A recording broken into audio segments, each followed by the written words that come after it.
कल असदुद्दीन ओवैसी साहब आए हुए थे डुमरी में। उन्होंने कहा चौकीदार और जो मोहब्बत की दुकान खोलने निकले हैं दुकानदार से सावधान रहने की ज़रूरत है। देखिए, हम तो यही कहेंगे कि ओवैसी साहब से लोगों को सावधान रहने की ज़रूरत है।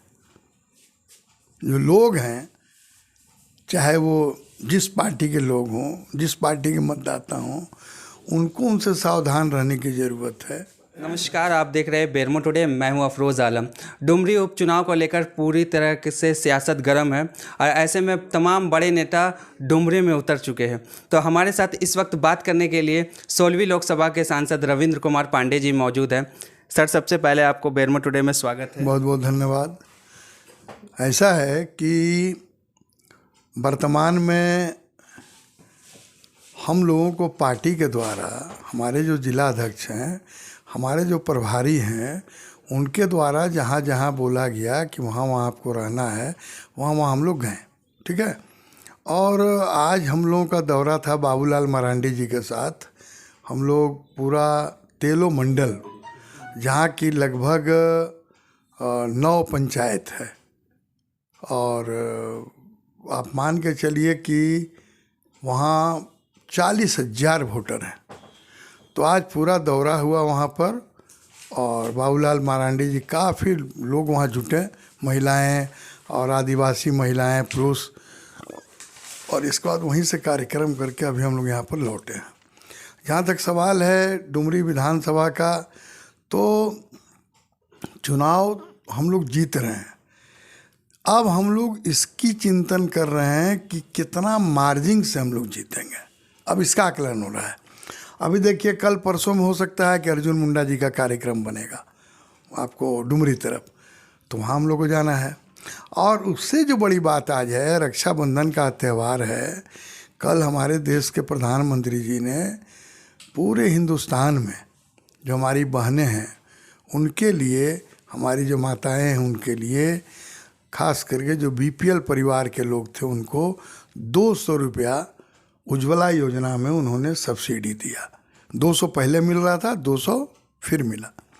और जो जनरल कैटेगरी के जो हमारे लोग हैं उनको भी 200 रुपया का राहत दिया गया।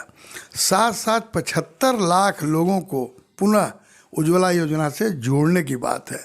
तो हम तो आज पहले देश के प्रधानमंत्री जी को बधाई देना चाहेंगे कि इस कठिन परिस्थिति में देश को, और ख़ास करके जो हमारे गरीब तबका के लोग हैं उनको इतना जो राहत दिया है, उसके लिए हम लोग बधाई देते हैं।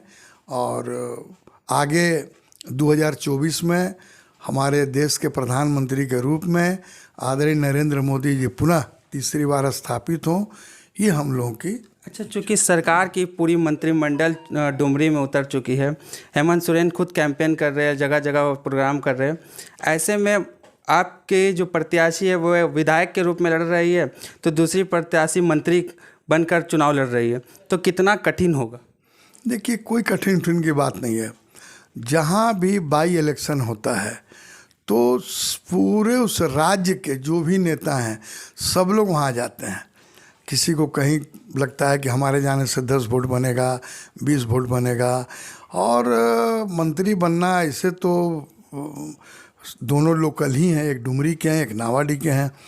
तो अब मंत्री लड़ रहे हैं तो सरकार भी है, और हमारी यशोदा देवी जी लड़ रही हैं, तो स्वाभाविक है कि उनके भी पति का देहांत हुआ। और आज के तारीख में वहाँ से वो डुमरी से ब्लॉक प्रमुख भी थी, इसलिए वैसा कोई बात नहीं है। चुनाव में अब कितना मार्जिन से हम लोग जीतेंगे, ये सबसे बड़ी बात। अच्छा, कल असदुद्दीन ओवैसी साहब आए हुए थे डुमरी में। उन्होंने कहा चौकीदार और जो मोहब्बत की दुकान खोलने निकले हैं दुकानदार से सावधान रहने की ज़रूरत है। देखिए, हम तो यही कहेंगे कि ओवैसी साहब से लोगों को सावधान रहने की ज़रूरत है।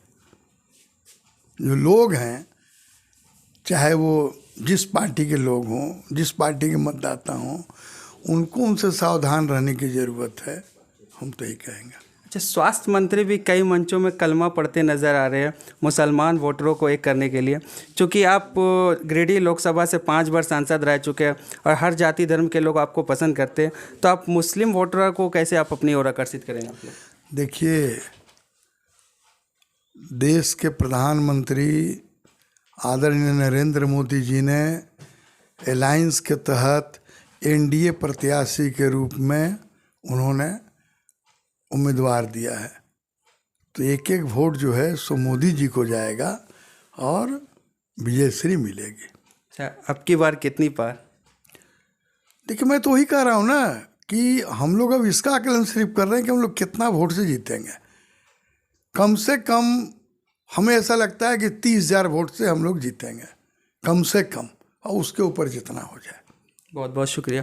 तो ये गिरिडीह सिलौली लोकसभा के सांसद रविंद्र कुमार पांडे जी थे, जिन्होंने कहा कि इस बार भारी मार्जिन से हम लोग विजय हासिल करेंगे डुमरी उपचुनाव में, और आने वाला जो 2024 है उसको लेकर भी काफ़ी तैयारी की जा रही है। तो आप देख रहे हैं बेरमो टुडे, मैं हूं अफरोज़ आलम, धन्यवाद।